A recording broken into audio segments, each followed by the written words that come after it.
আজকে বাংলাদেশে অনেক জায়গায় মব জাস্টিস আমরা লক্ষ্য করেছি এবং চাঁদাবাজ দখলবাজ আমরা লক্ষ্য করছি। পরিষ্কার ইসলামী আন্দোলন সহ এদেশের সকল ইসলামী দল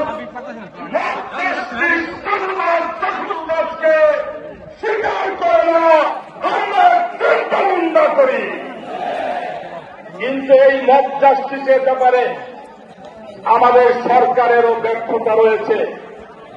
কারণ যারা আওয়ামী লীগের দোষর, যারা খুনি শেখ হাসিনার দোষর, তাদেরকে যদি সরকার গ্রেপ্তার করে শাস্তি দিতে, তাহলে জনগণকে এভাবে আসামি ধরে আনতে হইত না। এজন্য বর্তমান সরকারকে বলব, অবিলম্বে শক্ত হাতে মব জাস্টিস